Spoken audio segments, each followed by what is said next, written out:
what's going on, everybody? How's it hanging? How's it happening?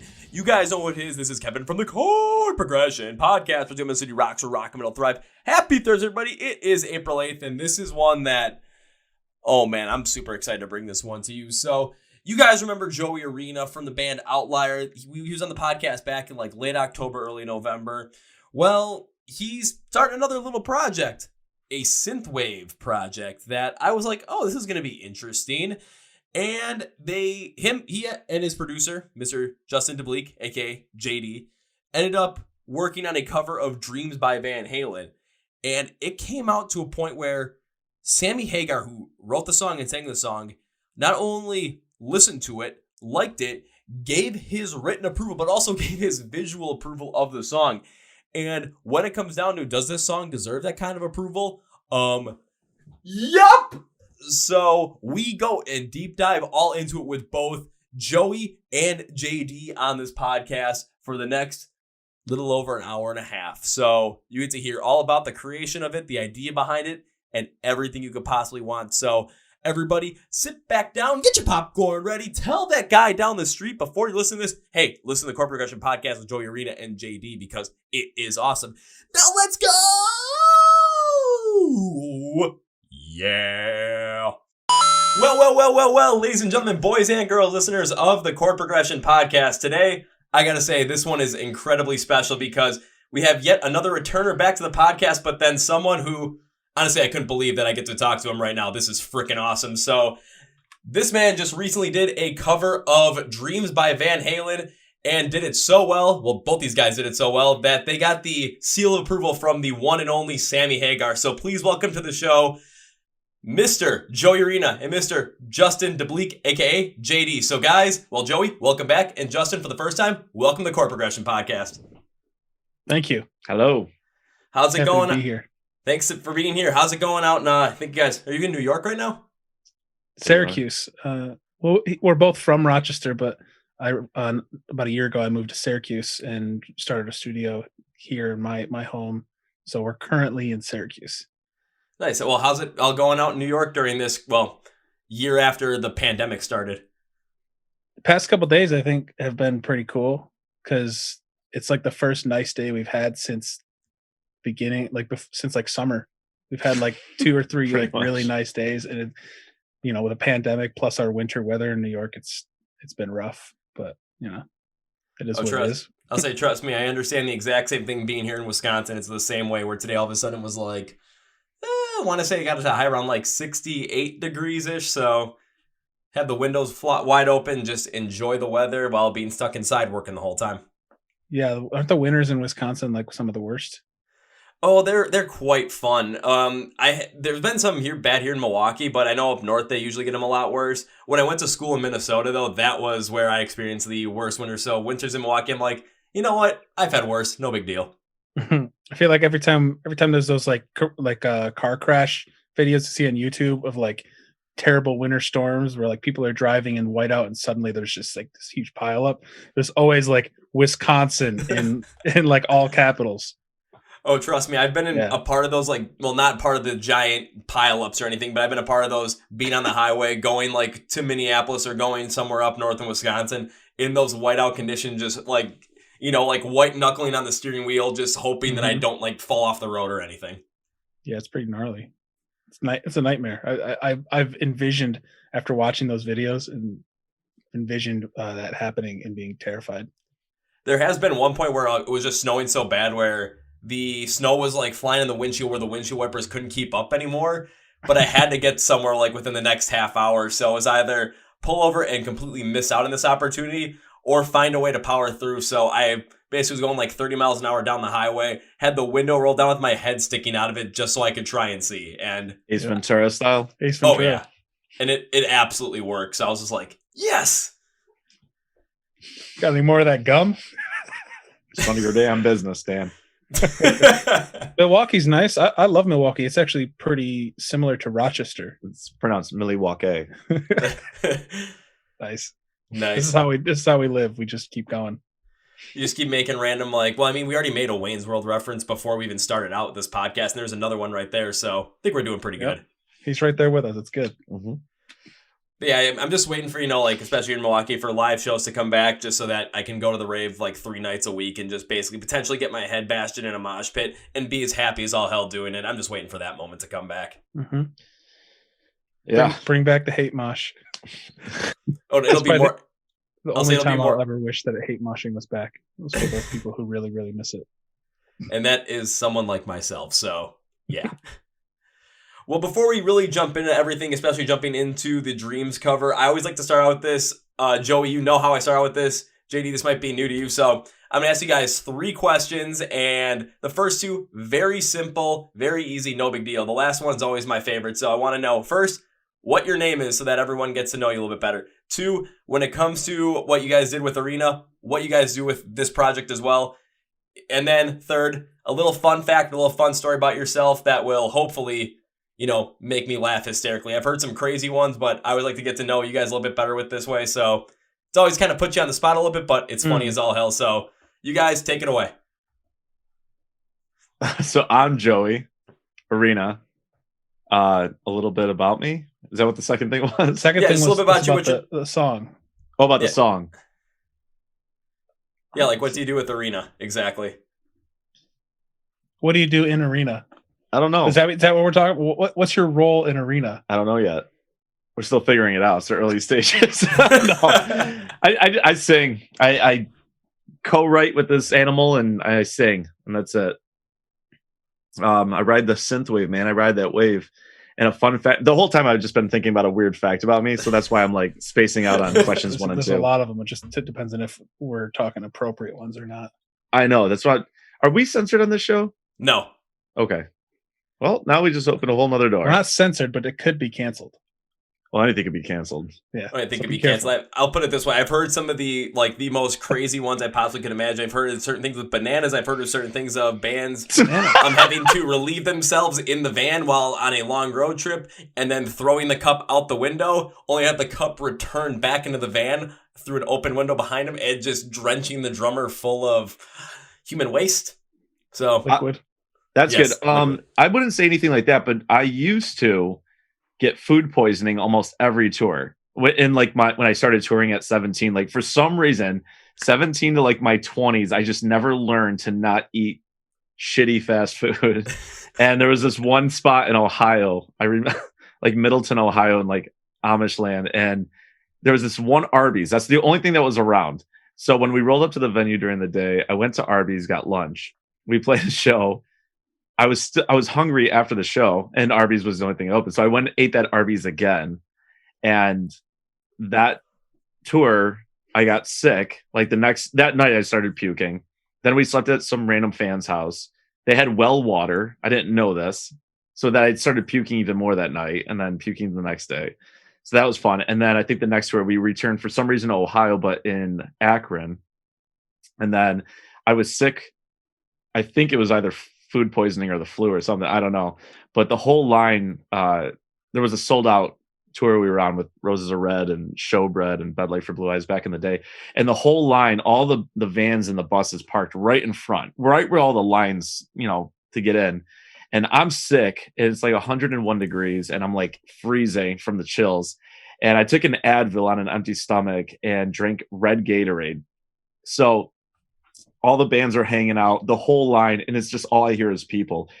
I started getting so nauseous. I shot right up in the bus and I went right to the window and I just put my hands out and I started vomiting right just down the side. Now, I didn't pick a side. It was just that window was open and that was the line that all the fans are just watching me vomit. And it's red from the Gatorade, so it just looks violent and just nasty. And I'm vomiting on my hands and down the side of the bus. And I'm like yelling for my bandmates, like all sloppy. And we played the show, and at the time I played guitar, and thankfully that was the last night of the tour and we went home. But I guess that's a fun fact. I used to get food poisoning all the time. So that is a fun fact. And 2 things I learned about that. One is maybe when you go to Ohio, maybe take food from somewhere else so you don't get food poisoning. Stop eating Ohio.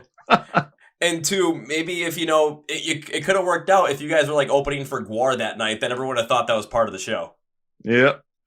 No, we played emo, so no dope Gwar. Oh, Well, I mean, that's just been hilarious. All of a sudden, you guys were with Guar on that tour, and all of a sudden, people have been looking like, is that like this guy just like violently puking, or is this just some weird part of the show that we get before we get into the venue? Right. All right, JD, your turn. My turn. Okay, so I don't know that I have as good of a story that exposes me to people in a way like that where I'm throwing up violently. I don't have a good one of those. I was always kind of in the shadow, so anything that was like happening like that, like there was always some sort of barrier where, people weren't watching me just violently throw up red liquid all over. Anyway, I'm Justin. Some people know me as JD. A fun fact about that is that when I joined a band years ago called Remember Tomorrow, there was another member in the band, the same name, Justin, and Justin Morrow, who currently is the bass player for Motionless. And because there was a Justin in the band, they just started calling me JD, and I went with it. And then for years after that, the whole time I knew him, we all just called him Morrow. So I kind of like adopted the JD name for no reason. And people just kept calling me that.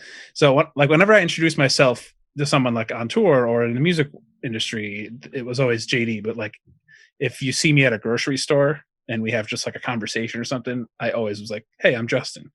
So it's kind of this weird balance between the two.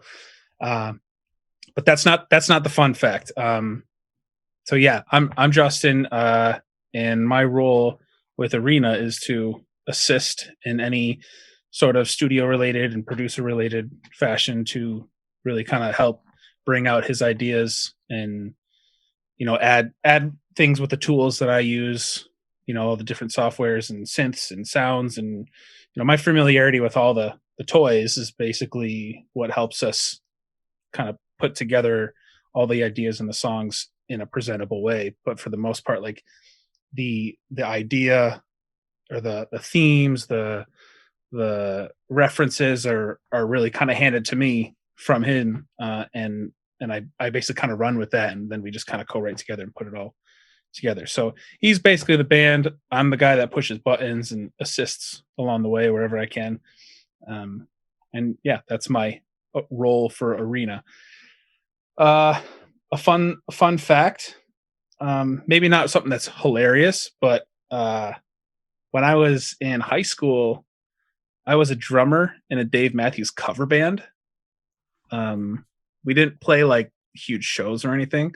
It was a high school thing.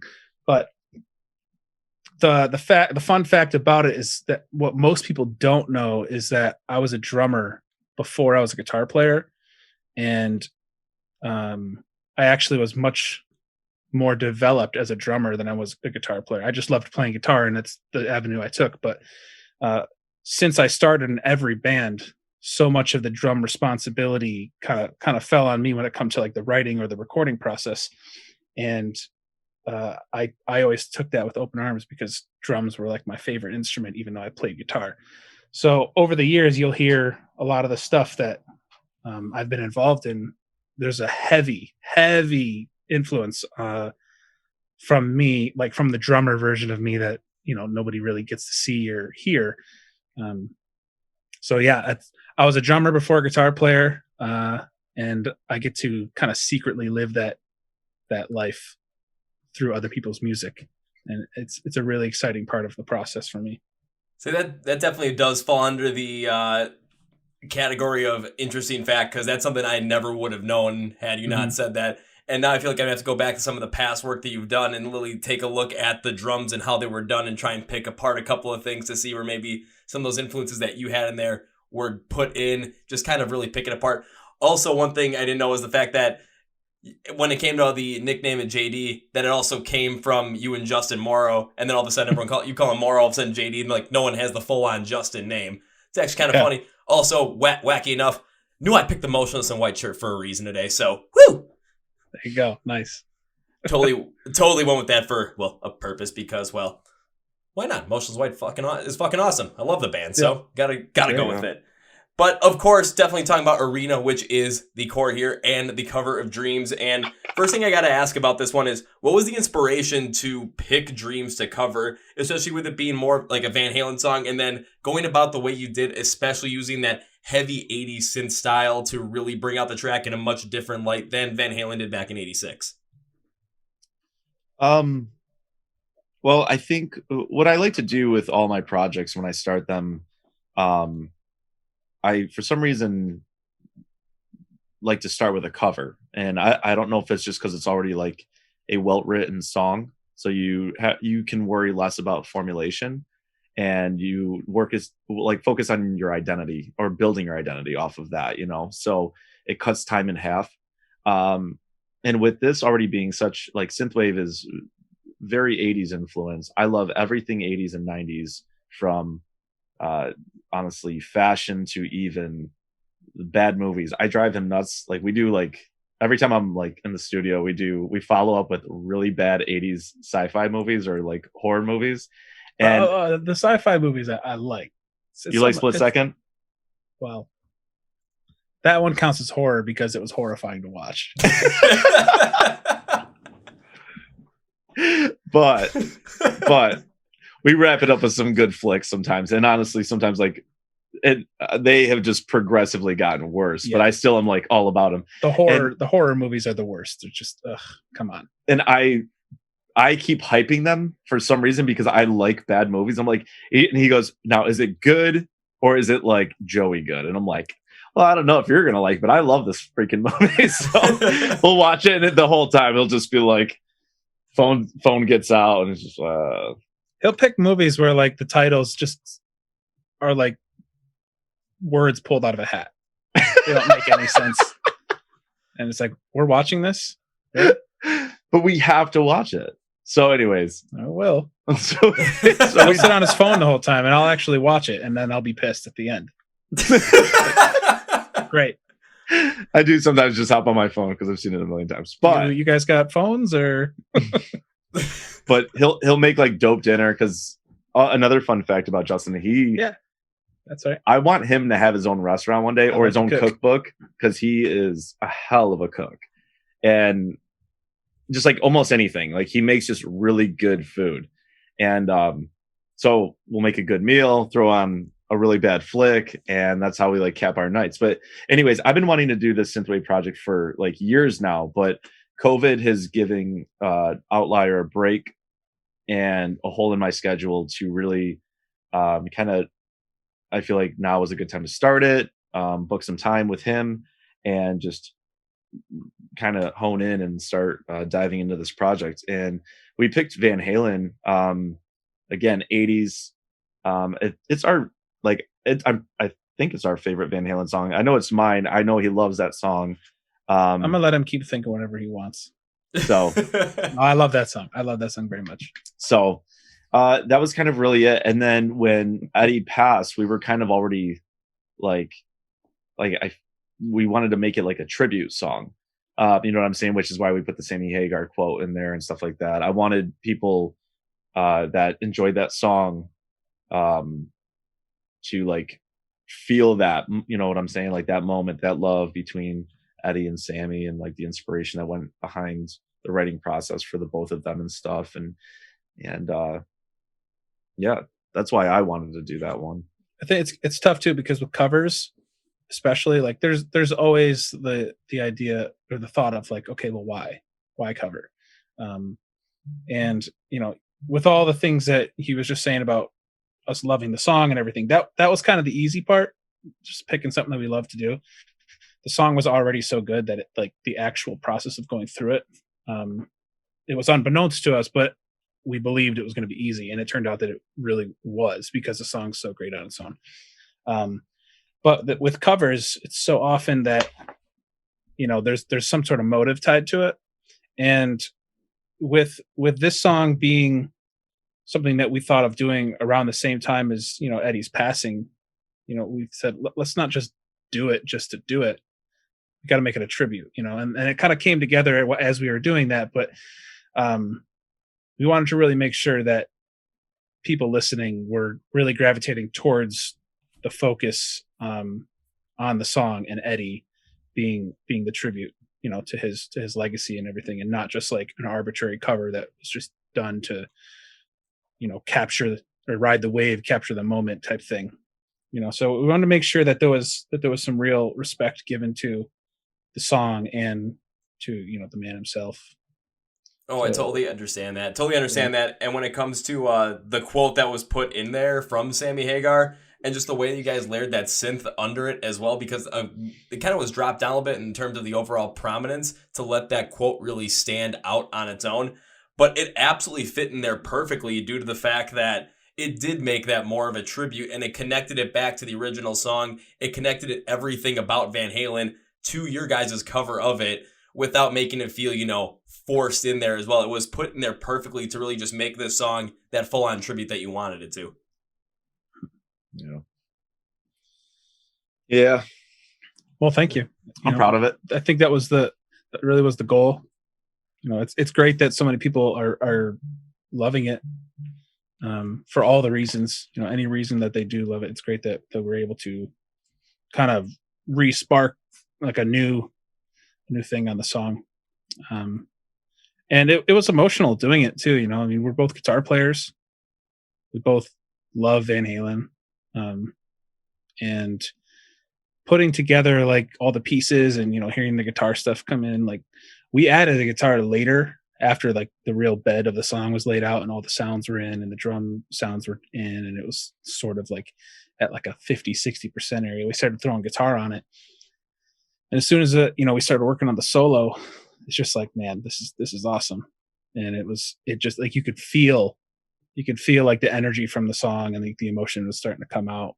And it was really cool to kind of tap into that ourselves during the creative process, hoping that people who listen to it would hear and feel the same thing or their own iteration of that. Oh, I think they absolutely will. I mean, again, take a look at the fact that Sammy Hagar even came out and said that this was probably his favorite cover of this song overall, giving it, that total 5-star, 2 thumbs up. If you like the song, go listen to this cover as well, especially when I jumped into it as well. Hearing that heavy 80s synth on top of it as well, then kind of going back to the original track, it felt like they came from the exact same time period that the original song had come out, yet felt like the same song, felt like different songs at the exact same time as well.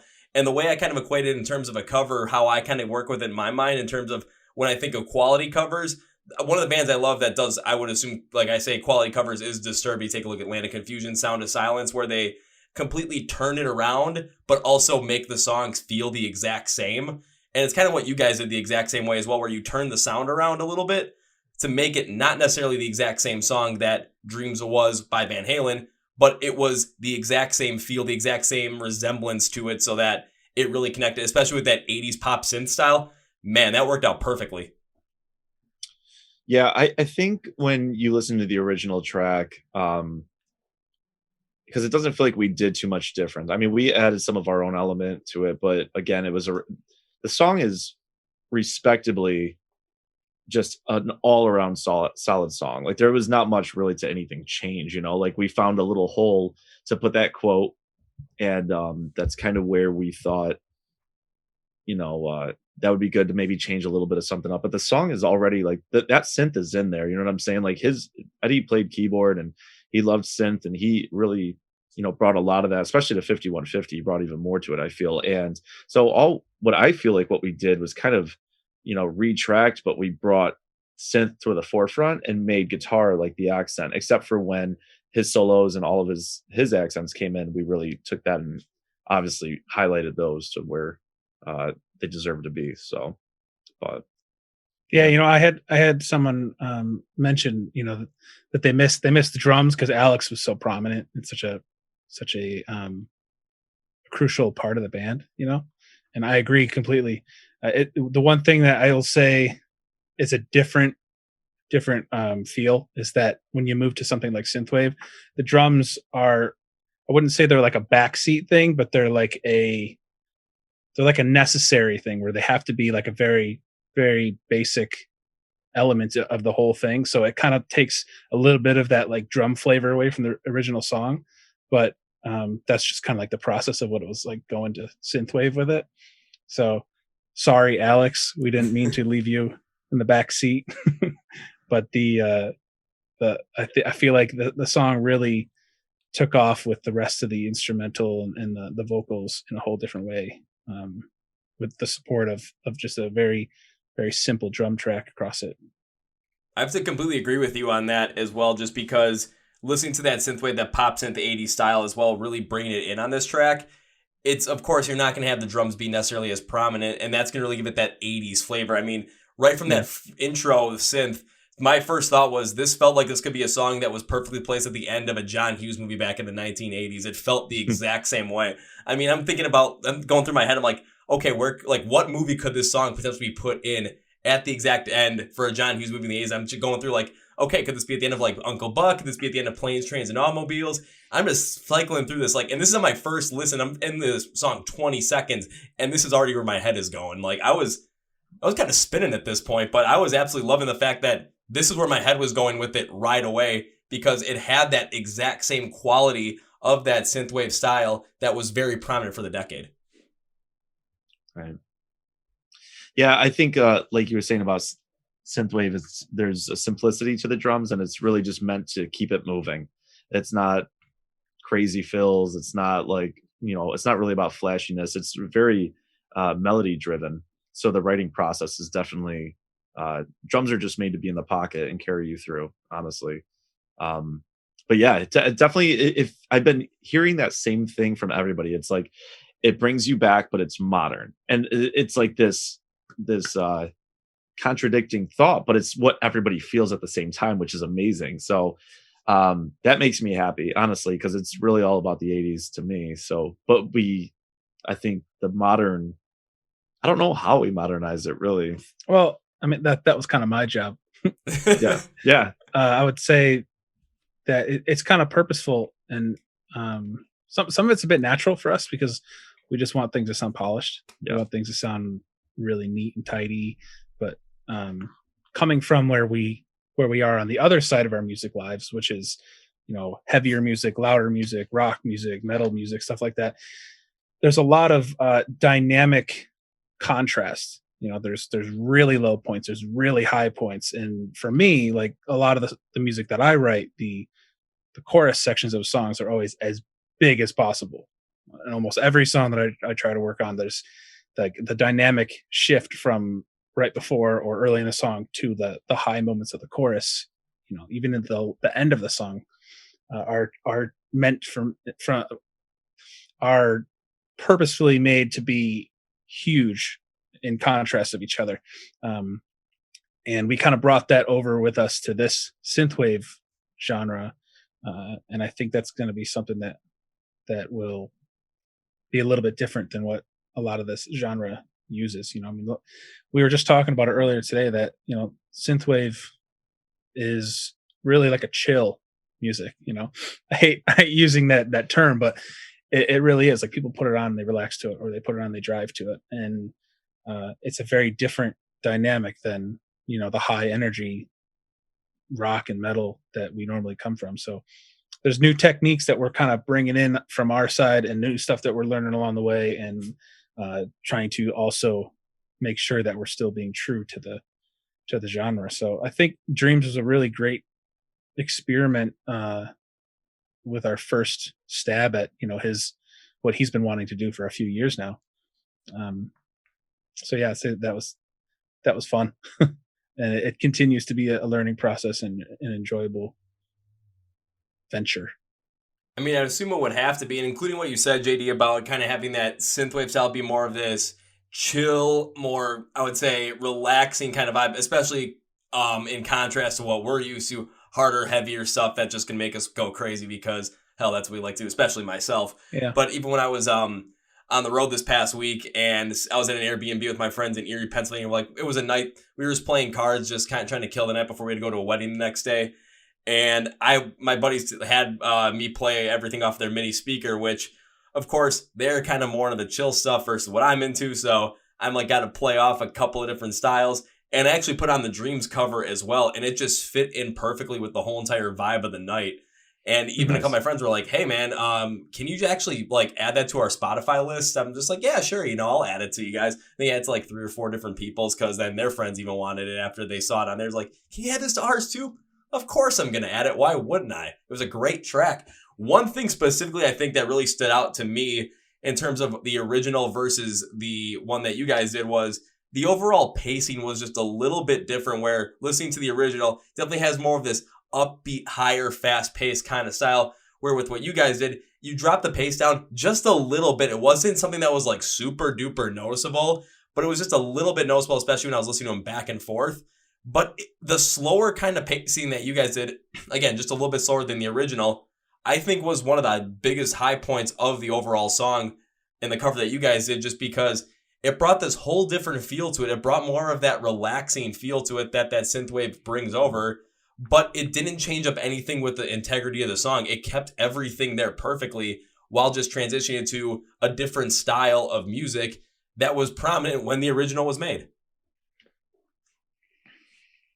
Yeah. I mean, I think that was your idea. That's why I looked at you.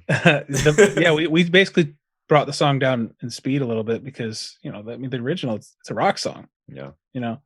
It's like a lot faster. We brought it down because, everything for the most part you hear in synthwave is it's centered around a lot of very similar chord progressions. I think when we were working on an original, we were just listening to references and stuff, and we found that there's 3, like a combination of 3 chords, and just depending on what order you use to play those 3 chords in your progression makes up like every synthwave song that we were referencing. And Dreams was falling into a similar category where like it was going to work, and all we had to do really was just kind of slow it down and feel it out. So when we started putting the chords in, started getting some of the sounds kind of laid out, and then we slowed it down.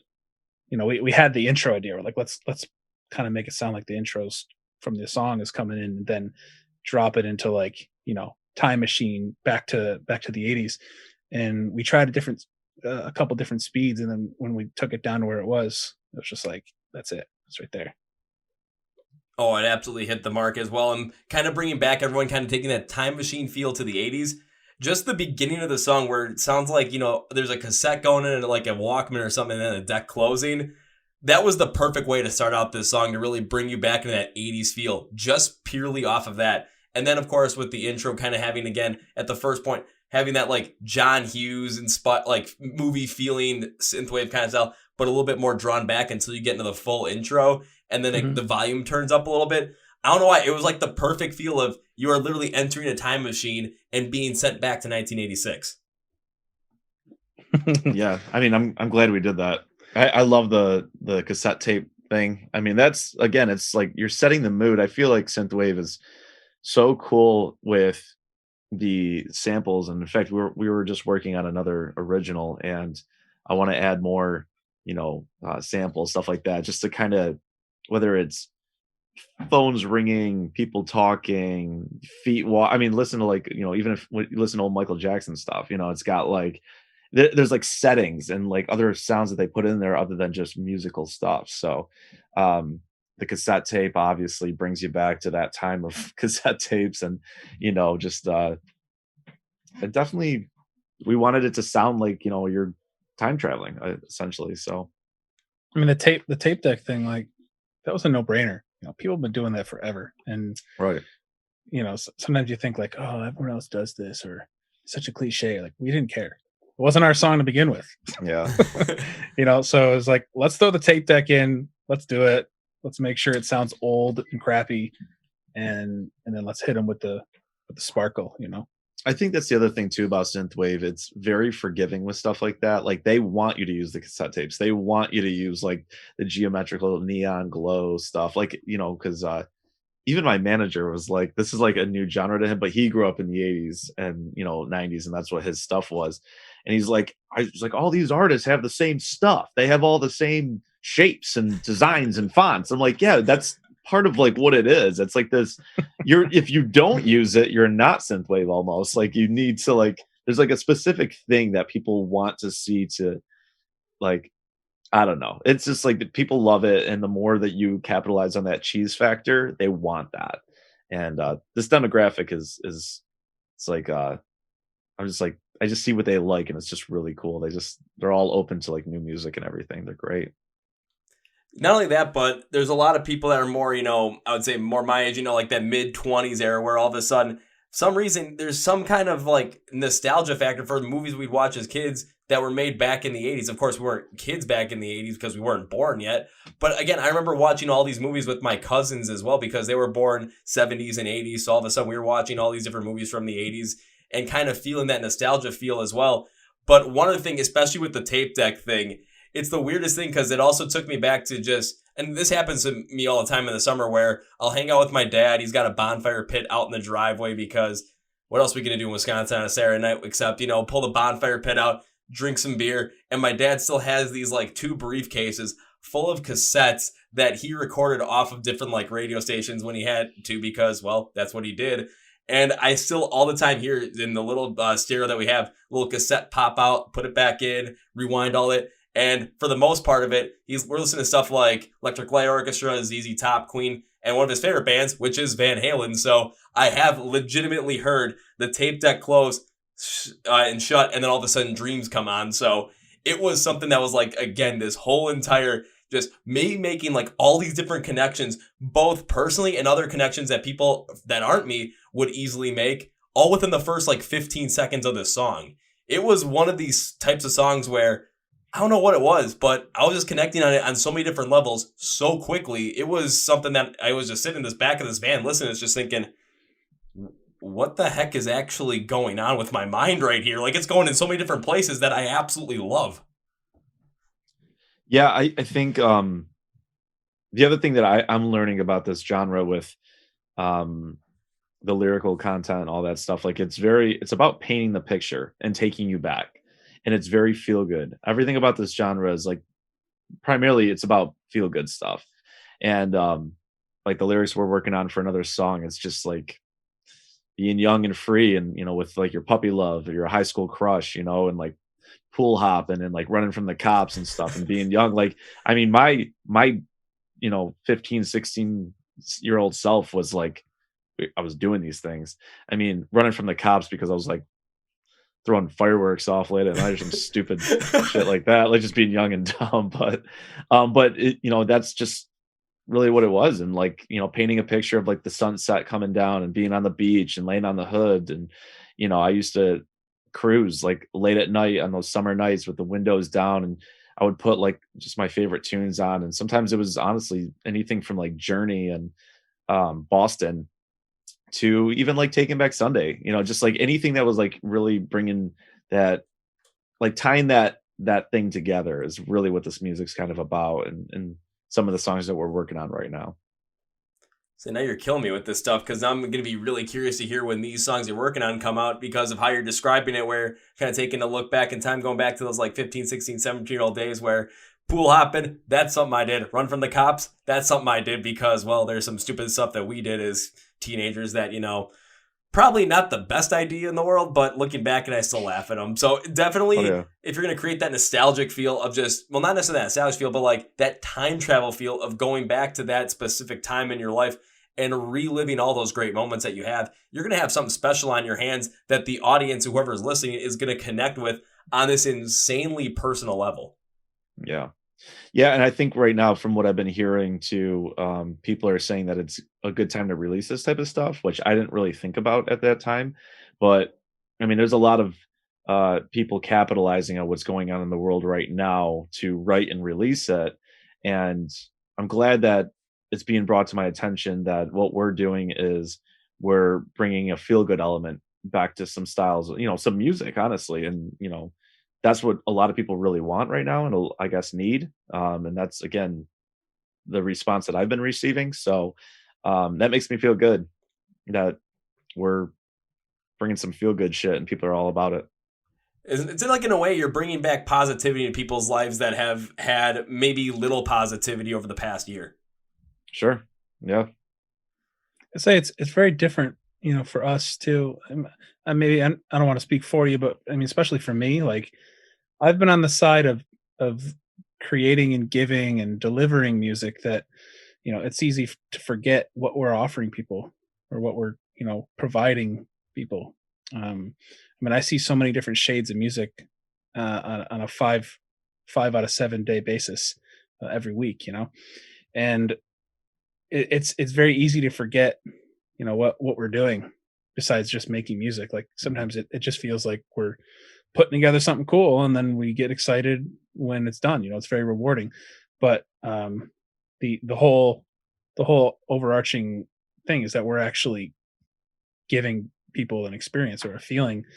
And to hear him say that, that people are needing this kind of stuff or needing certain types of music and feeling better, just bringing positivity back. It's a really cool thing to think about. It's very easy to overlook that kind of thing. Oh, it absolutely is. And even for someone that listens to music as much as I do and works with it as much as I do, I mean, you guys work with it all the time as well. So you could potentially understand this, but it's just when you're kind of entrenched in that music, it's that kind of that escape from the world where all the negativity kind of just gets pushed out of the way, and what you're focusing on is just what makes you happy. Because me, whenever I'm listening to music, it's just kind of, there's certain times where, of course, I'm listening to it to, maybe get motivated, get pumped, get amped up, maybe to just relax a little bit, but it always ends up having a positive effect. So especially during the time we've gone through the past year, that's something that is incredibly needed. And if, like, with what you guys are doing with Arena, where you're going to bring back some of those memories and bring back that positivity in people's lives that has been missing potentially for the whole entire past year, that's something that, can't be overstated. It's something that you're going to end up building this emotional investment that people are going to have to you guys' projects, to your band as well, due to the fact that every time they listen to it, they're going to think about the good times. They're going to think about when they were the happiest, and all of a sudden that could potentially get them motivated, potentially get them feeling better to the point where all of a sudden their mood changes and all of a sudden the things around them start to change for the better. You never know. You could potentially have that impact with something like this. I have to give it up to him. I mean, I'm always giving him, like, it's my dog, but the lyrical content for this was so different for me. And if you ask him, my phone is like just notes and notes and notes of like, we'll just say outlier lyrics. And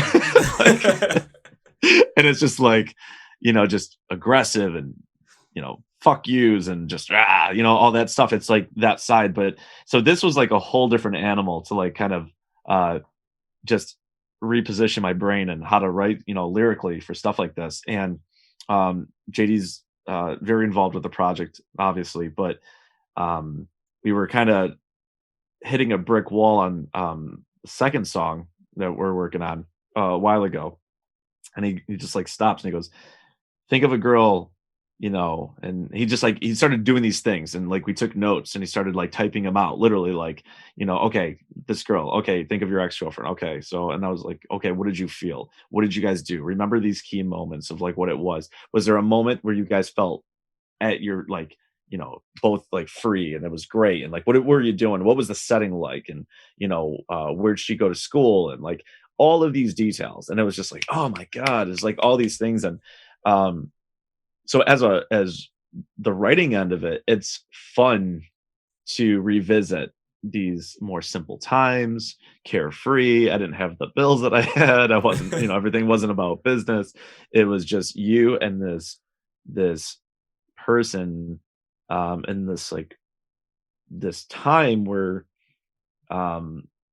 things, we kind of like take for granted as humans. We get older and we're just like, and we just keep moving forward. But when you get to go back and look at it, you're like, wow, this was a dope time in my life, at least for me.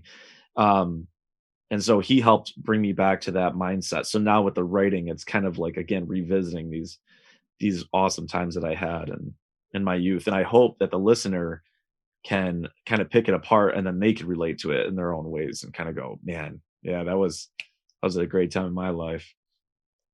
I mean, I definitely hope so. And then when those songs do come out, I'm going to end up taking a listen and just be thinking about this stuff. And of course, I'm hoping I get to go back to some of those times where, things were great. Of course, there's things going on great in life right now. Some people might not be seeing that, but of course, anytime in life, there's always times to look at the positives. And I got to say, when it comes to like going through that, Sal and JD, you asking those questions, you're kind of like a therapist in that moment where you're just deconstructing all these different moments, all these different emotions to allow them to be brought out in a song where people are going to connect with those emotions and then go through that kind of positivity nostalgia trip that you had Joey go through in that moment. You know, I was just talking about this with somebody recently, is that I feel, you know, the whole therapist thing.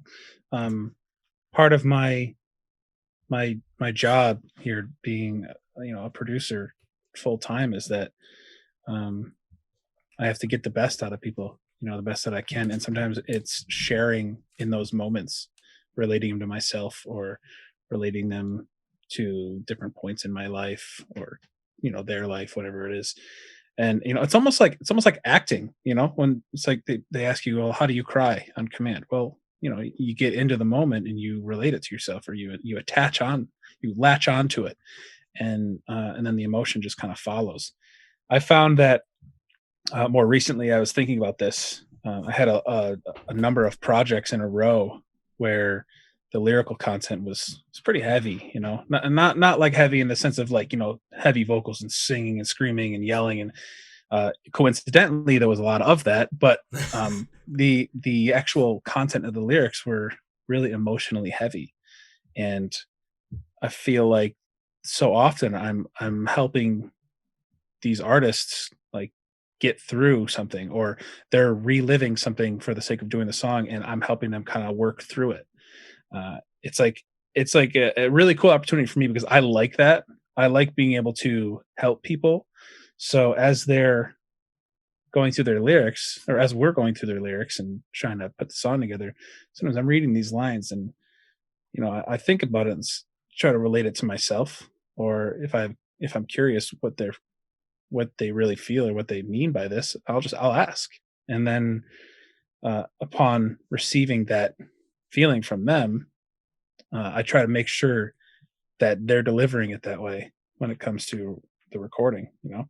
So the whole process of like having them bring these emotions to us on paper, or, you know, on lyric files in their phones and stuff, I get to kind of go through and put myself in their shoes and kind of work through it with them. You know, it's almost like having a friend or some sort of supporter to let you know that it's okay. You're not alone, or these feelings are okay. And I want you to freely express them through your music. And it's a bit different from some of like the things that I've done in the past with other bands that I was in or played with. And, you know, I mean, like the last couple bands, the lyrical content was less about like myself, or, you know, more recently, like the Ice Nine Kill stuff. A lot of that is late in the later years, very story driven. So it's not really me expressing my emotions or like previous parts of my life. So to be able to transition the processes that I work with to something that I'm doing now, where people are bringing these hard parts of themselves to the table, I feel very blessed to be able to not only be aware of the importance of those things, but to be able to kind of like help those people who are, you know, in another sense, they're hurting on the inside, you know, or they're remembering a part of their life where they were hurting. To be able to kind of like work through that with them is also very rewarding, especially when you get the takes, you know, the recording takes out of them that really express that. And then, you know, putting the whole song together and showing them the final, and then like feeling from them the emotion that they get by hearing it fully processed and delivered, is an ultimately rewarding thing for me. And then not only on top of that, but when you're able to finally release that final product and then the fans are able to listen to it, you get this sense that all of a sudden as a fan, you're listening to it and you're really feeling the full emotion that these artists went through, whether it's through the way the instrumentation sounds, the way the vocals are sounding, the way the lyrical content is, or the way all three are mixing together. Then on top of that, when it's delivered to the fans, could that artist be talking about something that is rather specific to them? Of course they could easily be. They could be working through something that's rather specific. However, when we're listening to it, we get a little bit of a different take on it where instead of really hearing the story, for me, I'm hearing the emotion, I'm hearing the feeling of that overall moment. And then it's something where I can look back in my life and relate that emotion to something that happened to me, and then potentially work through that the same way that the artist was working through that as well. And then you get this deeper connection. You get this deeper overall feeling that the artist kind of understands you. And then you have a song that is giving a tangible explanation to something that is incredibly hard to explain or incredibly hard to express. So it's like, well, what did it feel like to go through this? Listen to this song because this song perfectly explains it. I can point to a number of songs that really hit on that for myself as well.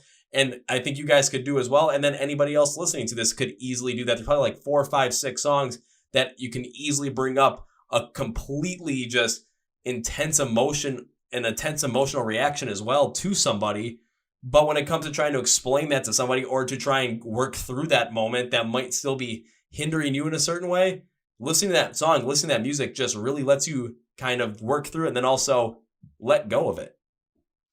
I think it's kind of like our job as producers to get that out of people. I mean, what do I usually, this is your test. What do I usually say to you when I'm not getting the emotion out of you? What do I usually tell you to do? Stop sucking. No, that's not it. Only some people get to hear me say that. I'm one of them. No, I'm playing. No, dude. What do I tell you? I say sell it to me. Yeah. He'll definitely point out if it's not believable. But this is how you feel. This is what your lyrics are. Really sell it to me. So tell me this is what you're really feeling and stuff. So, I definitely agree. I think your job, JD really takes on the producer role more than, I would say majority of the people that I've ever worked with, like ever playing music. He really brings out the best in all of his artists. And the way I work,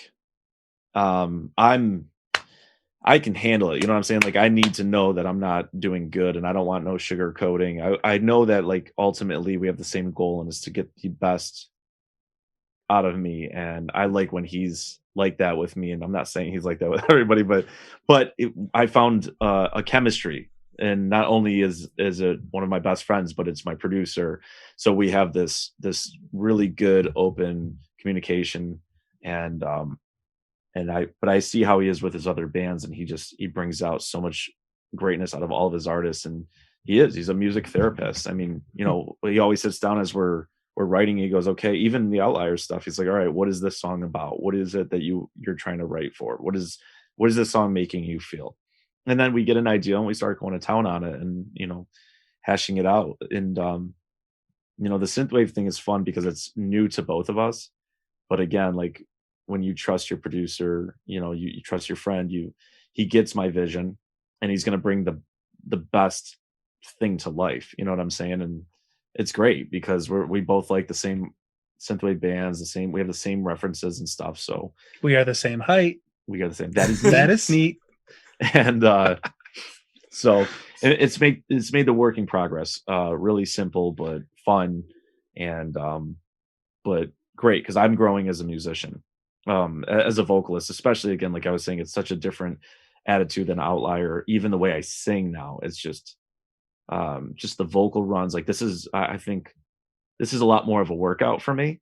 I'd like to say, and but it's great though because I like a challenge, and I know that I'm going to come out. It's like vocal boot camp for me every time I come out of the studio. So. It's like a different version of him. We were just doing vocals for one of the newer songs that we're working on. I don't know, not even a few hours ago, and one of the things I said to him was, "It's too Outlier." Yeah, it sounds like your other band. Like, don't sing it that way. And then feeding different options and trying to find new characters. It's definitely a different experience for him and for me, but it's familiar. And searching for the sound is a familiar process, but it's exciting to kind of see what else you're capable of. Yeah, because I was especially interested to see what was going to happen on Dreams as well with Joey's vocals, due to the fact that I know what he's done with Outlier in the past. So I'm like, okay, how are you going to transition this into something with more of that synthwave style, but also a Van Halen cover that was originally done by Sammy Hagar? So how are these vocals going to all work together? So when it came to really constructing the vocals on the Dreams cover, what was that like in terms of using a different overall style of vocal? Because it wasn't anywhere near as rough. It was a lot cleaner, a lot smoother, a lot more progressive, especially in the way that synthwave style really works out well in. Well, I know that The song was definitely a lot higher. yeah, that was the highest I've ever been Sammy's tracked ever. got a range. You know, he's pretty high. He doesn't sing that high, and you know, not to say that's a bad thing. His range is just lower. You know, and one of the first things we did in the song is I basically mapped out a general version of it, and then I said, go in the booth and let's start singing it. We tried the low parts, tried the high parts, moved the song around in different keys, and found our sweet spot. You know, I remember you at one point were like, let's go lower. Let's bring it down. It's like, no, this is it. This is it. Let's go up. So that's what I mean though. See, like he'll sing it that high. I know. So he'll push me. He'll push me. He'll know what my voice can do. And even at those moments where like my confidence isn't really there as a vocalist, I'll start like getting in my head. And vocals is it's a psyche game for me. And actually a lot of vocalists as well. I mean, once you get in your head, it's like you're going to either have a shit day in the studio or you just need to take a break and give yourself some time to recoup. There's something really, really intimate about singing that changes people. You know, I mean, my wife, we were talking about how people come in the studio for the first time and they're singing for the first time, and you can sense like there's like a timid kind of nature about them, or they're afraid, or they're really unsure, but you've heard them sing before, just not in the studio when they're so hyper exposed, you know. And it's she was saying that it's interesting to know that there's that much of a kind of a feeling of just uncomfortableness that a vocalist might have. It's much different than picking up a guitar and just playing, but there's something really, really intimate about a singer going in for the first time or going to try something new for the first time, that kind of like acts as a wall he got to break down to get to the good stuff. You were going to say something too. Yeah, it's very humbling being a vocalist, and I could say that easily, being like you said, guitar is my forte. So playing guitar all these years, like it's weird because confidence in guitar playing for me is like I show up, I'm like, oh, I got this, you know what I'm saying? Or if I learn it, give me a moment, I got it, I'm gonna come back, you know. And I have like an attention to detail in songwriting and guitar playing, so I see it usually done once or twice and I can just recreate it. And I was an art and music major growing up, so I just, again, detail was like everything for me. But vocals, oh my god, man, it's like it's a whole different animal. Vocals are so fun though.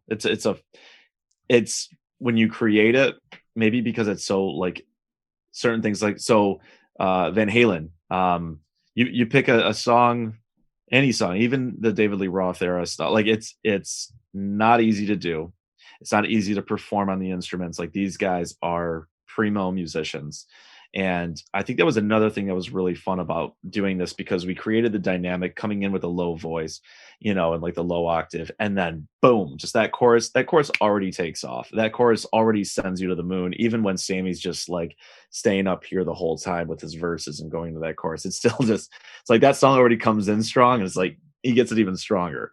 But for me, trying something new, trying the synth wave laid back, you know, drop the BPMs a little bit, come in with that low, smooth voice, and then just skyrocket for that chorus. It's great because I think a lot of people have no idea what to expect of me as a vocalist. Like you said, looking at the Outlier stuff, you're going to hear me come in like this.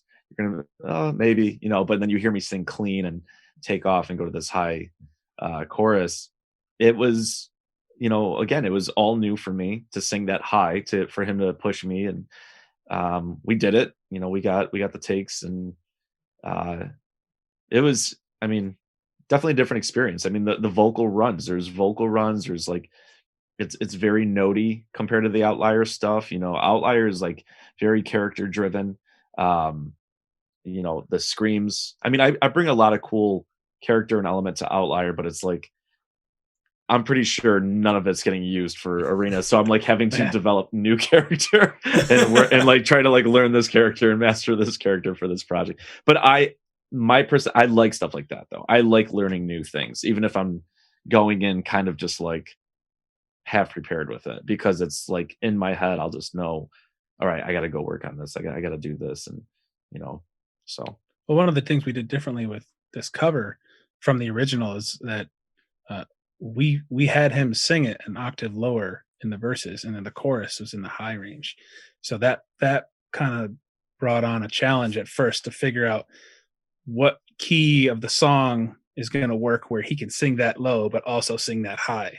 And that was kind of one of the things that Sammy pointed out to us that that he noticed is that we sang low and then sing really high in the chorus, and that's kind of like one of those things we brought over from our previous or our other side of our music lives, is that that dynamic contrast. Even in the vocals, like having something low makes the high stuff sound higher, or it makes it sound more explosive, and that was really the big ticket thing that we wanted to do at the front of the song, other than like the tape deck thing and the song slamming in at a slower speed. But yeah, that brought on a challenge that we had to kind of figure out with moving the song around to see where the key was. But I think we got something really cool out of him. This is not something we've done before with his voice, even in his band. But yeah, it was exciting to see it come together. I remember you didn't believe it was going to work. You're like, no, it's too high. I can't do that. I was like, dude, you got it. Don't worry about it. Don't worry. It's all good. That's it, man. When you find a good producer, they hear shit you can't, and that's it. They pull it out of you. Yeah, what you guys end up pulling out for the Dreams cover, I thought worked out incredibly well, especially with coming in with that lower sound, and then the chorus having that contrast to be in a higher pitch, higher octave as well. It's just that contrast, again, like we've seen with the kind of music that we are really into on the other side of things, and that's a much more prevalent thing. That contrast just makes them more explosive, just makes them stand out in a completely different way. And it could necessarily, might not be, if you isolate it, okay, it could be, not as powerful, but when you put it together, that contrast just makes everything stand out so much more. In this instance, though, that's what I was kind of wondering. Is this going to be kind of that same kind of style, especially with the original, with Sammy Hagar, of course, having that higher range as well, but then, of course, with the chorus of the original being as explosive, as energetic as it was.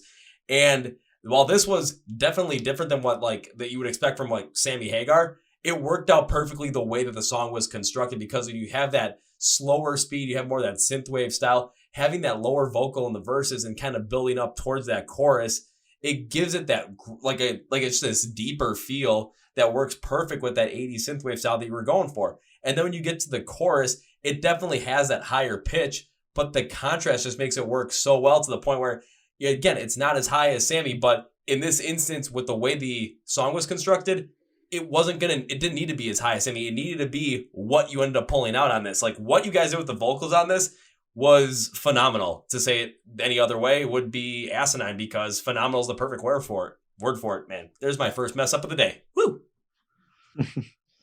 I mean, for the record, I'd like to hear anybody try to sing like Sammy. So, I mean, that's no defense towards me, but that dude's got pipes, man. I've watched when we were finding the quote to throw in there, I was just, JD's working on the track the whole time, and I'm just like YouTubing the shit out of this, and we found that one, but I came across other ones though of Eddie when they first got Sammy in the band. And Sammy's like, dude, this guy right here, man, he can hit any fucking note you give him. And he's like sitting there, and they're both just sitting there broing down, having a good time. And Eddie was just completely boasting how good Sammy was, and his range and his strength and his lyrical content and how much passion he has behind his voice. And, I love Sammy. I've always loved Sammy's voice. I think and honestly, what he's done now, with this, I mean, just the fact that he wrapped his ears around the track was completely unbelievable to me. I had no idea that would happen. Then we got a written quote from him, and that was insane in itself. And then he shared this amazing story with my publicist, how he lived in Rochester, New York, where we're from, back in the 70s. And so we're known for some food, like a garbage plate's what it's called. That's Did our I late talk? night food. Was that? That's our late night food. Yeah. Every place has got a late night thing. So it's like you take your favorite burger and then home fry and mac salad, and then it's like you throw a grenade in the plate, let it explode, and that's kind of what you have as a garbage plate.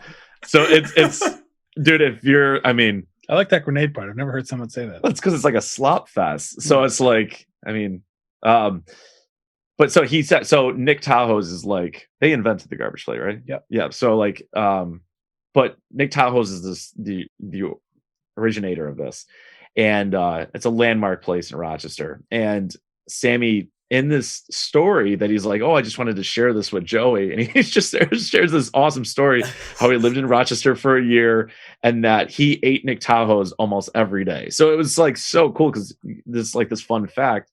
So now you're learning he's sharing something extra that's not music related, and which was so cool. And he goes, the next time I came back, I revisited Rochester, I was selling out the arena.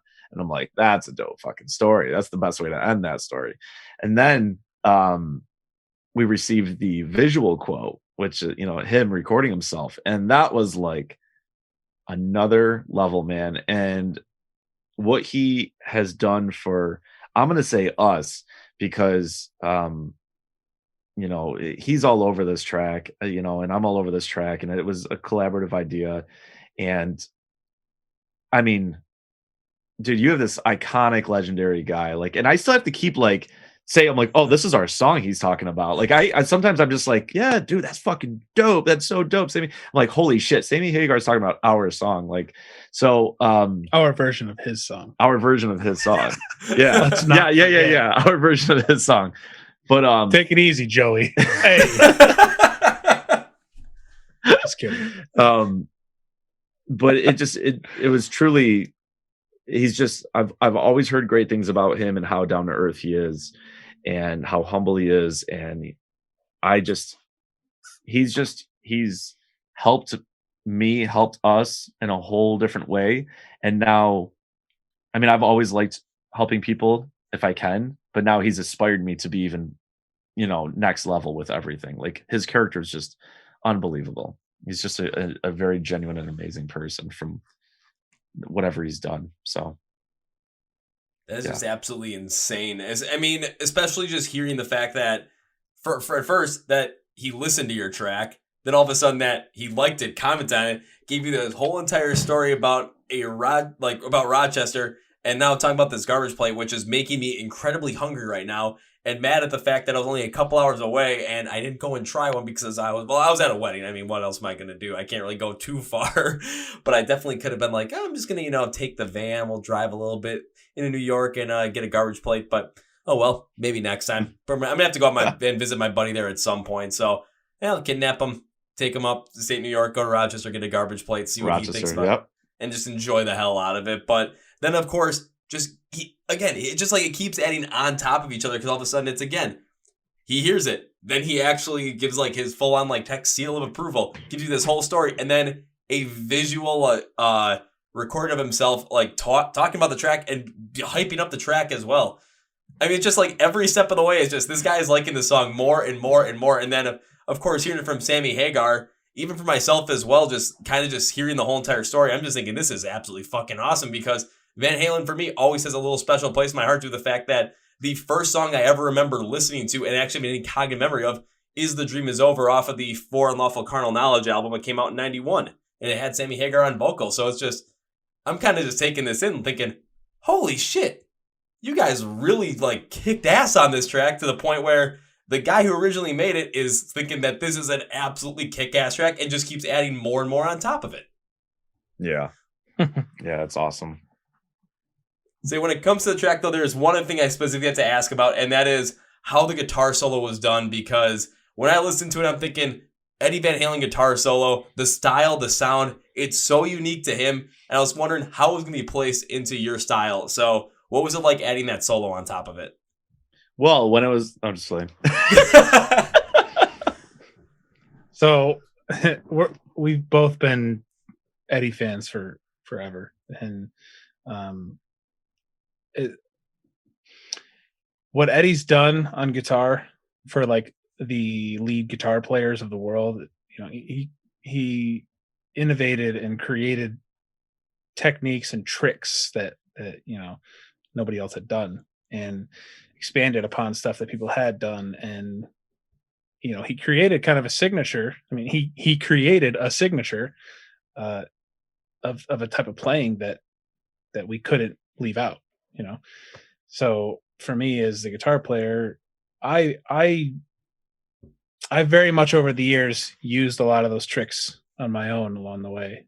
And like the different techniques, like finger tapping and dive bombs and whammy bar stuff, and pinch harmonics and squeals and bending techniques, all these different things that he's done. This song has a lot of those pieces built into the various solo moments of the song.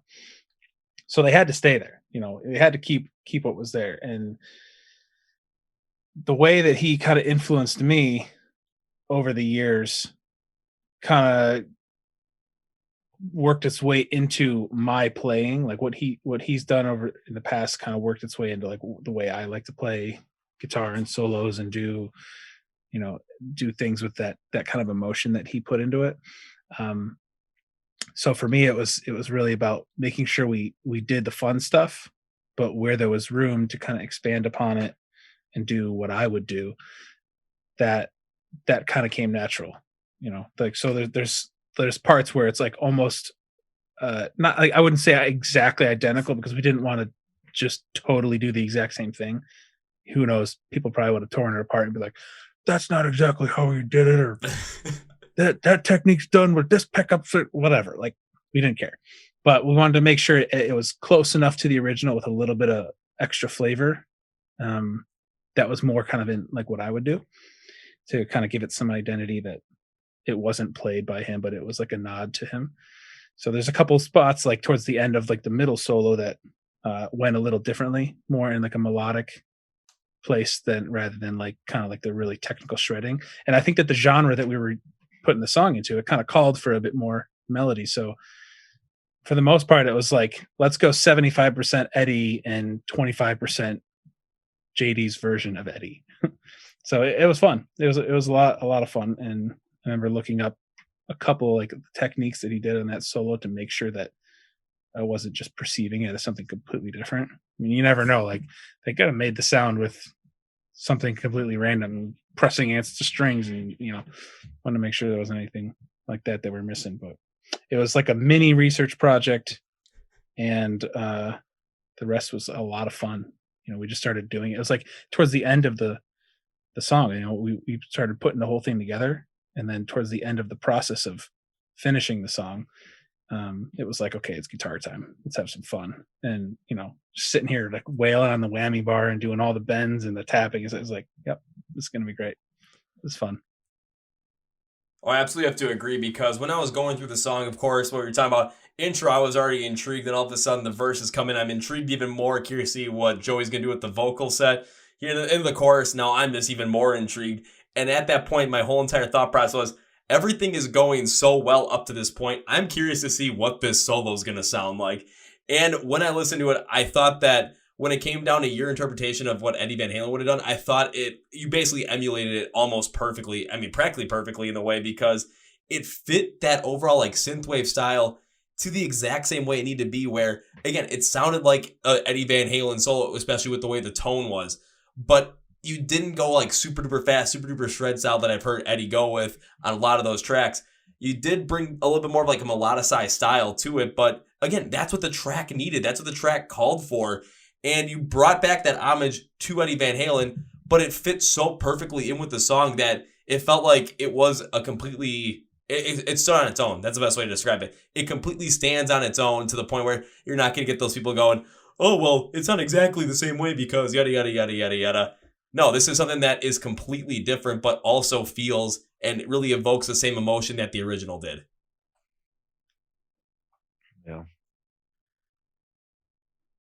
So that's what I thought about that. But I always, when it comes down to like really going through a song this deeply, I always like to put this nice little overall thing on the back end of it, just to really kind of wrap it up with my overall thoughts. I'm going to be taking a look at a different screen, because I wrote this all down, or typed this all out to want to make sure I don't mess this up. So I wrote, overall, I can easily see why Sammy Hagar gave this cover his written and also visual approval. Joey and JD working to bring more of that, what I thought like that synthwave, Hughes movie 80s synth to that song and to slow up the pace as well, made this have that classic feel like it came out of 1986. But it's also very different from the Van Halen original. And that's a tough task to really nail, but they did it every single step of the way. The song sounds like it came out, again, the same year as the original, but also sounds like it stands out on its own. Joey does the vocals very well, dropping the tone lower than especially what Sammy Hagar would have gone with, but it blends in so well with that synth. It's perfect the way it is. Again, the vocals following up with the instrumentals, it works out perfectly. Plus, the solo that you did on there, JD, perfectly had that Eddie tone, but the slower pace to match the synth sound and feel gave this feel like a completely new song, but also the perfect homage to the original. No wonder why Sammy Hagar loves this cover. I mean, it's fucking awesome. Thank you. That's awesome. Thank you, man. I appreciate that. And don't forget this song. This is our interpretation of what they already did, which was already awesome. Yeah. We didn't change it because we thought it needed to be. We did it because it was already an awesome song. And what they did together, Eddie and Sammy and whoever else was involved, it's kind of, I feel like it's probably similar to some of the things that we did together to kind of make a new version of it. And I am willing to bet, but because I wasn't there, I don't know, that they probably had just as much fun as we did because the song is so good. Well, anytime you make a song that is that enjoyable and that people just really connect with, and it is just fun to listen to, I'm assuming that the artist had as much fun as you guys did. Yeah, we were listening to it like over and over, like as we were like editing and working on the song. Like we definitely probably listened to the whole song in various pieces way more than we ever would have needed to just to finish it because it was fun to listen to. And it was also our first like push into synthwave. Yeah. You know, it's like, this is awesome. This is coming together and this is exactly what we wanted to do. And it's hitting the mark for him, for, you know, his dream of kind of doing this side project here. It was great. The whole experience was awesome. And I think that without it being an amazing song already, the result might have been a little bit different. So hats off to them for putting the whole train in motion. Yeah, I was gonna say, and just to follow up with that, the song is, in my opinion, Dreams is already a perfect song. Even double solo spots, you know, recapping, you know, it's longer than the 3-minute 30-second structure, but like I love that they wrote what they wanted. They wrote an amazing song out of it. The chorus is just money. The chorus is perfect. They're like, to me, it's a perfect song. And Sammy's lyrics just, I just think they're great lyrics. And to what the progression that song like moves, you know, setting you up for the chorus and like the way the chorus takes you like melodically, and then those lyrics on top of it, like singing it like, you know, I was drilling it in the studio, like you start like feeling what that song is about. And Sammy's lyrics really just complementing with Eddie's guitar playing. And again, you got Alex on it, you got Michael Anthony. And I watched so many live videos, and watching Michael Anthony do the call and answers, like singing as high as Sammy, like, holy shit, Michael Anthony, that dude deserves even more props. Like that dude held it down on bass and he sang like a fucking champ, man. And yeah, I can imagine, you know, like you was saying, 5150 must have been a great record, like a fun experience for all of them to write. And they had so many bangers on that record. And Dreams, though, it's like, it takes me to my childhood. Again, I heard it in the early 90s, like 92, 93. And then I heard it again because we didn't have Google. I couldn't go search what that song was that I heard on the radio. And I was born in 86. So when it came out, so I'm old enough to comprehend it, like 6, 7, when that song felt good. And here it is. It's at the end of Power Rangers in 95. And that was like one of my favorite movies as a kid. So I would just, but that ending was just the best. Like me and my brothers would kind of beat the shit out of each other, just like as young boys would do. And but that song was just like the ending thing. So that just takes me back to my childhood. And that's another reason why that song's so special to me, because, and it's funny because when I released this song, I had so many people and friends and fans that were like, dude, Power Rangers 95 is when I heard this song. I'm like, dude, that's what I'm talking about. So Power Rangers even took that song and gave it to a whole new demographic, or like really young kids. So yeah, it's great. Oh, that is absolutely perfect. And then that just gives you a way to connect with the fans on even more of just this Yeah. like personal level, due to the fact that so many people first heard the song, really got into the song the exact same way that you did, and really found out about the exact same way that you did. Yeah. Yep. Definitely got to give you credit for that one. And now when it comes to Arena, especially after the giant success that the Dreams cover is, you guys, I know you talked about already working on some newer stuff as well to really bring more of this synthwave style out.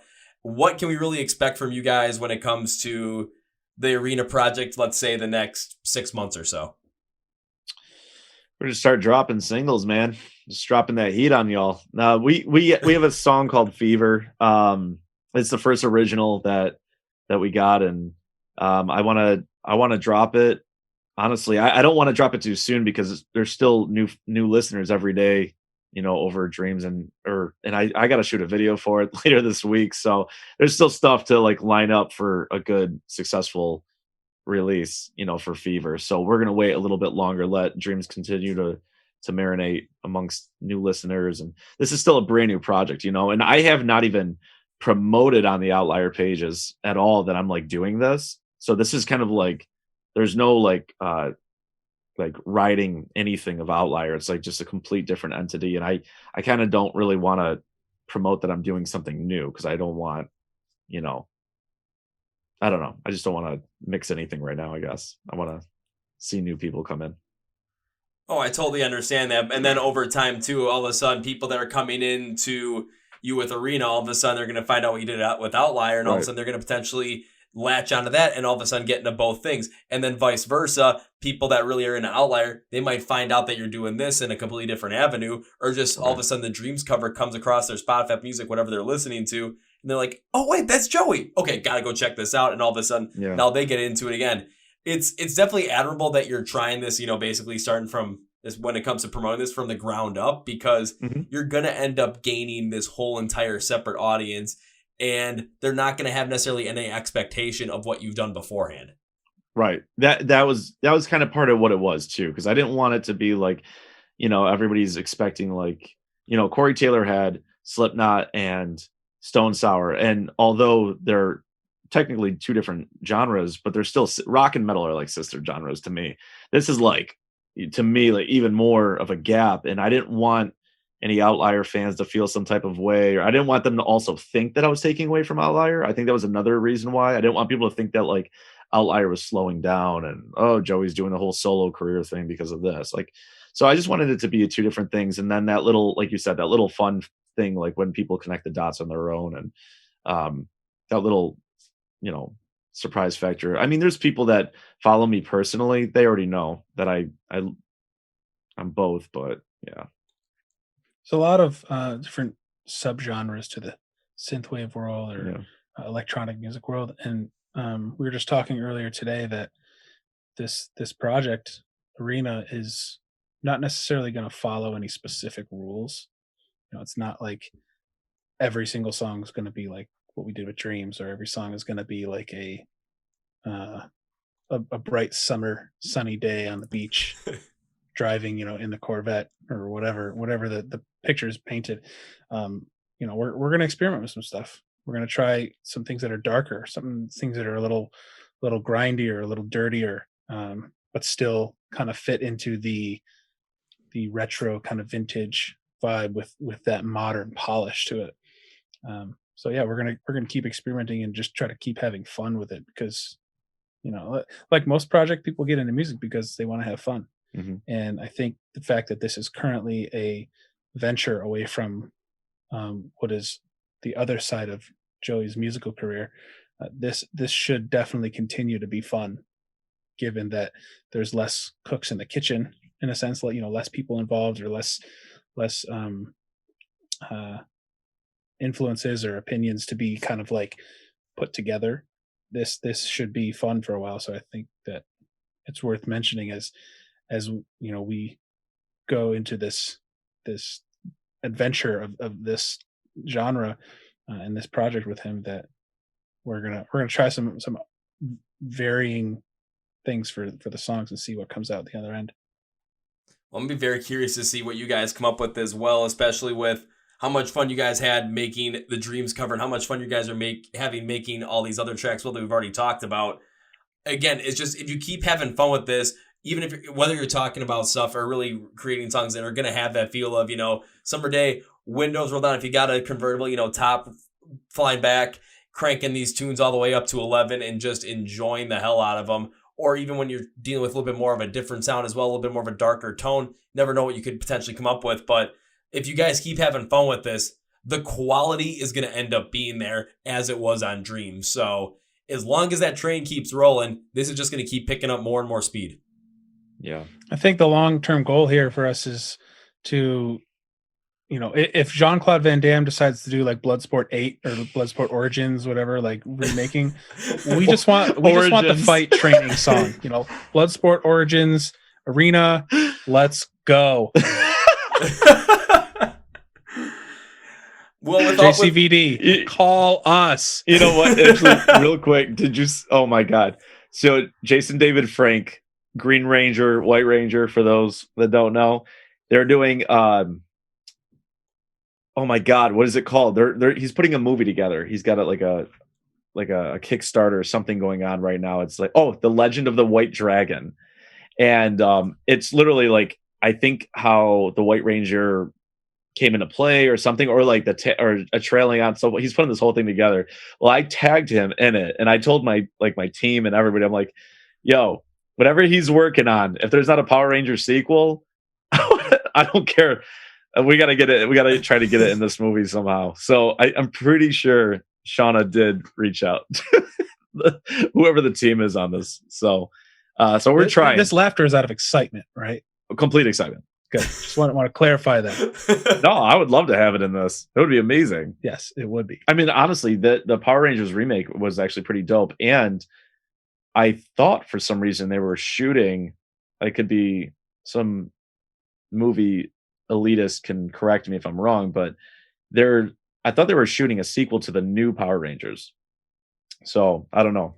And then COVID came around, and then I think a lot of things that were in production kind of either went on pause or getting worked on, and we're just not really finding out about it yet. But if so, I'd love to have it in that one.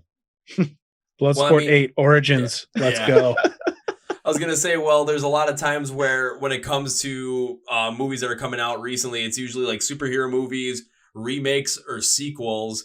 And it kind of falls under the guise of all of a sudden, it's like, okay, Power Rangers could be a follow-up sequel, could be all of a sudden potential like remake of something, or Bloodsport Origins could kind of going back to the original, but bringing back in Let's blood. Go. Yeah. All of a sudden, next thing you know, if that comes out, whoever is listening to this, if you have any sort of pull with this, please make sure you include a song from Arena in the track list. Training montage would be the ultimate way to go. Yeah, absolutely. And I'll say, and then that is something that I will definitely be like, okay, I gotta watch this. And all of a sudden, just sitting there watching, multiple time thinking, when's that song gonna come? When's it gonna come? All of a sudden, the training montage comes. Yes, let's go. That's right. I want the crack of the reverse snare clap sound. The whoosh. I want that to be when he does his split kick and like knock someone's face across the room. He can still do that. He has to be able to. I think he was born that way. Wasn't he? He was born kicking like that. He came out of the womb first in position, and they're like, "We got to put this guy in the movies." Yeah, he was just born all of a sudden. It's like, okay, when he's able to, he is getting in movies. I don't care how we're gonna do it. He is getting in movies. The old boy still got it, man. Expendables 2. When he was Expendables 2. Yeah, he did a movie not that long ago, like a couple years ago, that was on Netflix, I think. And he looked ripped. Yeah, he still looked like he could kick some motherfucking ass. He could whoop my ass. Dude, like he's 8 of me. You don't fuck with Jean-Claude. You take 8 of me and give us all swords, they'll still take us down. And I can wield a sword. I was gonna say, JD, you might get like 1 or 2 hits in. Show him what happened to the last guy when you had to take out your sword. It's the last guy that showed up late. Last guy that showed up late to the studio. So No, I'm just kidding. I'll say definitely. This is my wasn't dog. This Joey. is my dog's Bone. My dog is 125, 130 pounds. He's a year old, and this was his birthday present. 2 weeks What ago. kind of dog do you have? A horse. No, I'm just kidding. He's a Central Asian Shepherd, and he's huge. They're using him for the new Sandlot sequel, actually, as the Beast. Yep. And Jean-Claude Van Damme is going to split kick over top of him, whoever the bad guy is in the movie. Because he's gonna be one of the kids' fathers. It's actually a sequel to Bloodsport 8. Bloodsport 8 Origin. From the director is Sandlot. from Split Second 8, not to be mistaken. I mean, that's from the writers of The Entity. Great flick. Did you see the sequel? Yeah, it had kind of an I spit on my grave. Or I spit on your grave feel. Yes. Yep. Did you see Split Second yet? I did not. Okay. Do yourself a favor. Watch that movie. It'll be in your top 5. If not in your top 5, it's in my top 5, and you can just thank me for it. I don't know. I'm pretty sure at some point I'd be sitting on the couch watching this movie and just be the whole entire time just gonna be thinking, why the hell is Joey making me watch this movie? And It's your homework. You have to watch it. Next interview, I will ask you the questions next interview. What was your favorite part of Split Second? One. You're gonna make me watch the whole entire movie. Even though there is only one. What's your favorite thing about Split Second 1? Actually, do you like the Predator? Yes. Movies? So this is the Predator, but way lower budget and sci-fi, very sci-fi, but unexplainable sci-fi. It was Terry Marshall's senior project. Terry Marshall, that's my carpenter. So definitely when it comes down to the Split Second movie, I know now that it's not good. It's Joey good. It is. It's Joey good. Approval. Joey approval.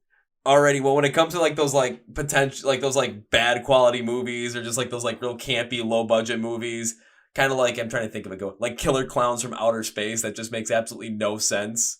Yeah, it's like that.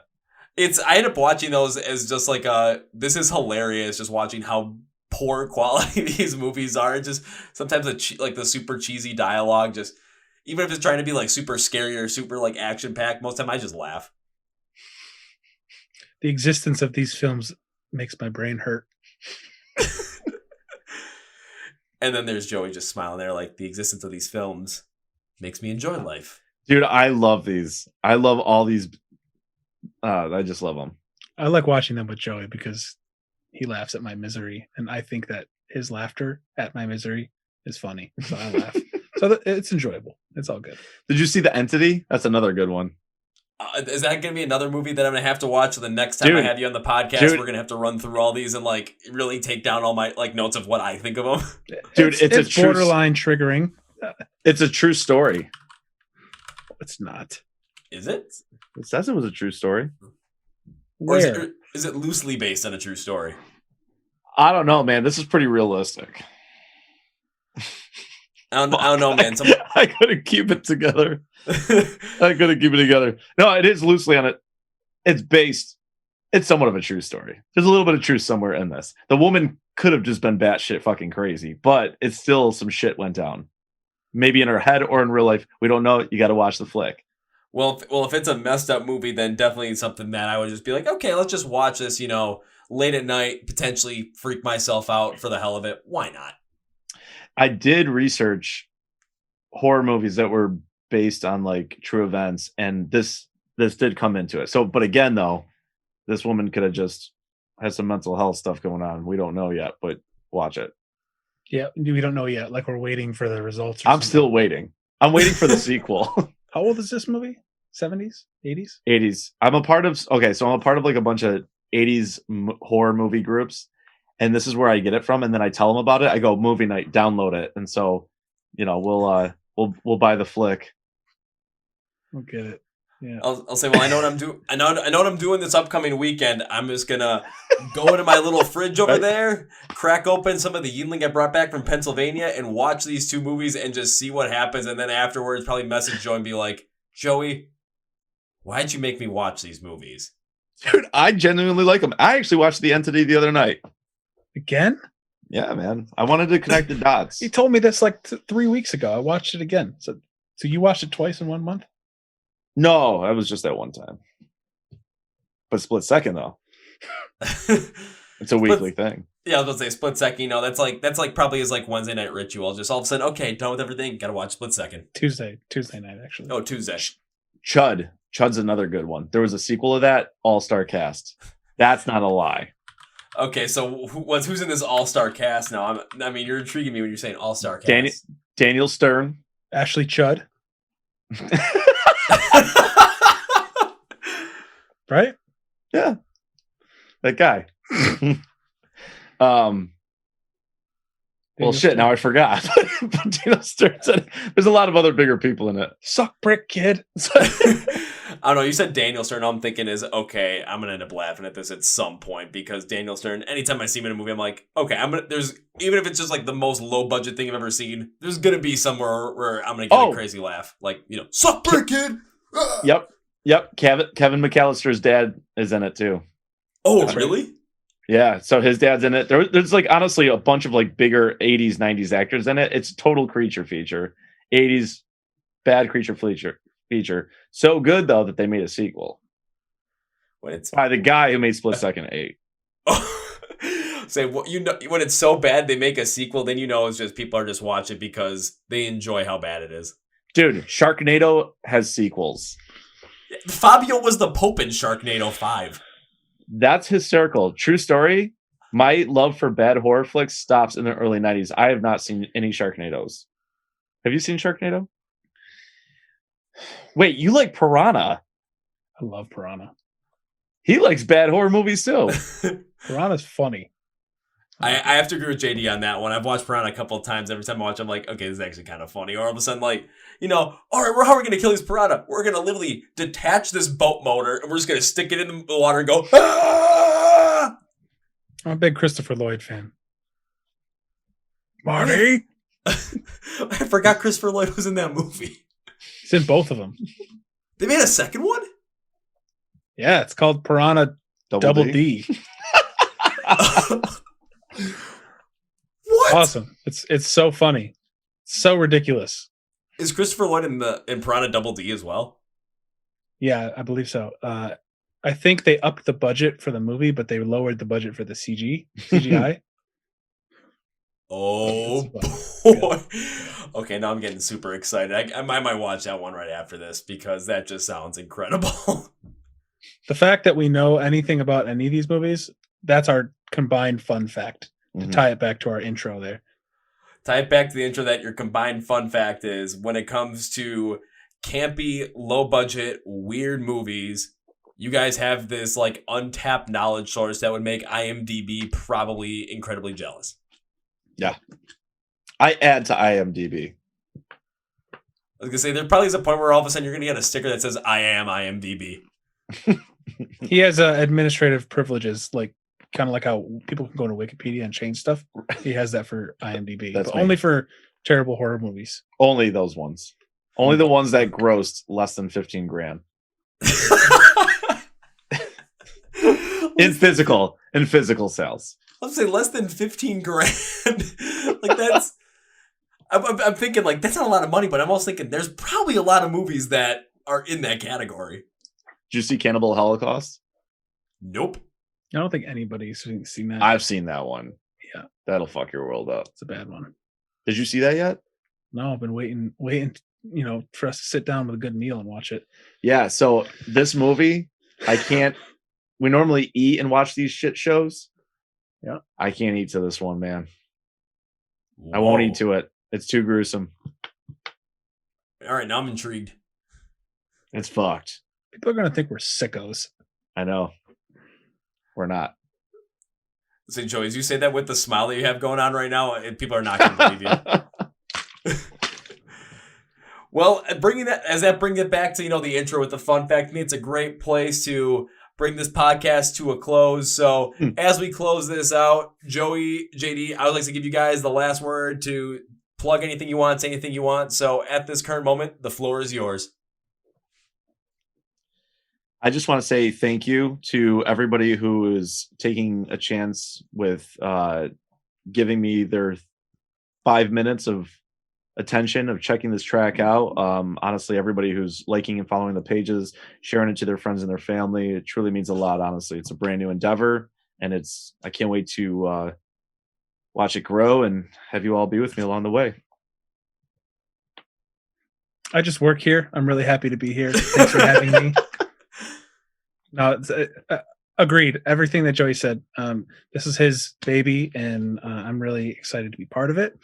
And I'm glad that people have an interest in hearing what he wants to do and what he's got on the horizon. And I'm happy to be facilitating as much as I can to be part of that process. So thanks for having both of us here to talk about what we got going on and what he's got on his future plan. His future trajectory is looking towards the sunlight. You have an awesome deep radio podcast voice. Really? Are you using some sort of software that makes you sound awesome? Because you have a really cool talking voice. No, this is just my normal voice. Yeah, it's awesome. Say this. Say, when he dies, he dies. When he dies, he dies. Yes. Say this for me. Say this. In a world. In a world. That's it. Split second 8. You're doing the trailer, bro. Or 9. Worth it. 9. Worth haven't it. done 9 yet. Bloodsport 8 Origins. We could totally make that happen. Bloodsport. Bloodlines. Bloodsport 8. Bloodlines. Origins. Bloodsport 8 Origins, where split kicks are for what's for breakfast. What's for breakfast? Split kicks. What's for lunch? Split kicks. What's for dinner? You know. Bloodsport 8 Origins. Summer 2021.